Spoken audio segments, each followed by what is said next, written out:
Når du skal lave en italiensk aflukning i dobbeltrib, ligesom den jeg har her, altså 2 ret, 2 vrang, så skal du på mange måder gøre det fuldstændig ligesom når du laver italiensk aflukning i enkeltrib med nål og tråd.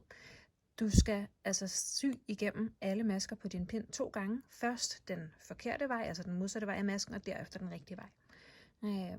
Du lukker 4 masker af gangen, og så gentager du de samme trin igen på de næste 4 masker. Der er lidt flere trin end i en enkeltribsaflukning, når det er i dobbeltrib, men vi tager den stille og roligt, og så skal du nok få styr på det. Så for lige at få etableret, skal vi først lige lave en indledende øvelse, som er at strikke vrang igennem den første retmaske, og ret igennem den første vrangmaske, altså den tredje maske her på pinden. Så du starter med at sy helt almindelig vrang igennem din første retmaske her, og så går du om på bagsiden, og stikker ind imellem anden og tredje maske, og lige går ret igennem den vrangmaske, der ligger her. Jeg kan også for lige at gøre det nemmere at vise, lige sy hele vejen igennem her, og så går man ret ind igennem den tredje maske her om på bagsiden, og syr. Sådan der. Så er vi klar til at gå i gang. Så den første maske her, den har vi syet vrang igennem en gang, så den tager du ret løs af, og så syr du vrang igennem de 2 næste masker. Sådan der. Og ret igennem den tredje maske. Sådan der. Det næste du skal gøre er at sy ret igennem den næste maske, som også er en retmaske her, og tage den af.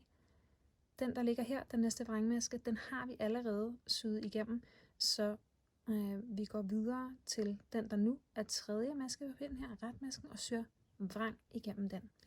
Inden at jeg strammer garnet helt til her, så tager jeg den vrangmaske her, som jeg allerede har syet igennem 2 gange, og den vipper jeg bare lige af. Sådan der.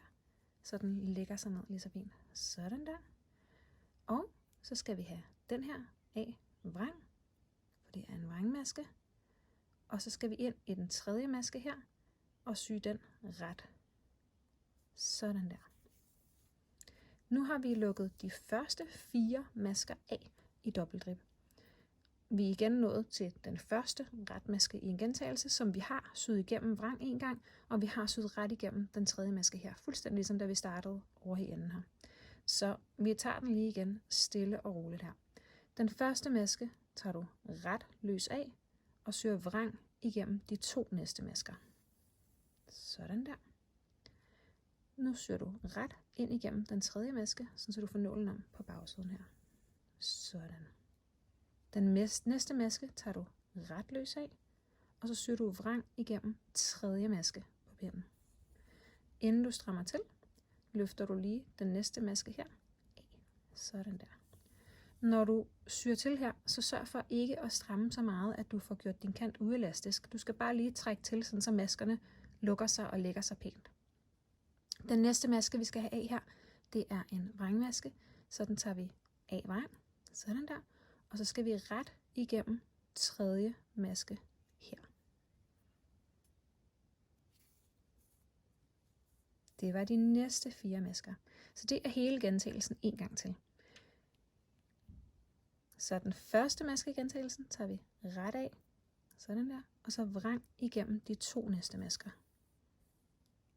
Og ret igennem den tredje maske op på bagsiden af den. Sådan der. Den næste maske tager du ret af og syr vrang igennem den tredje maske på pinden. Nu skal vi lige have garnet her, sådan der. Og inden du strammer til, tager du lige den første vrangmaske her af. Sådan.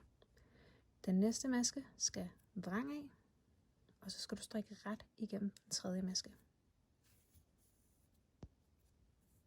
Det var en til serie af repetitioner. Så nu har vi lukket 3 gange 4 masker af her, og man kan se, at de lægger sig simpelthen så pænt og mimer den italienske opslagning også med dobbeltribben her. Når du når til de sidste 4 masker, så er det sådan set ikke så meget anderledes end før. Du tager den første maske ret af, syr vrang igennem de 2 næste, krøller det så sammen her, sådan der, og ret igennem den tredje her. Sådan.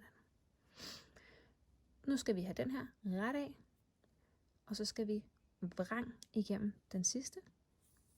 Sådan der. Og så kan du faktisk hive de sidste 2 masker af, for de er allerede syet de gange, de skal være.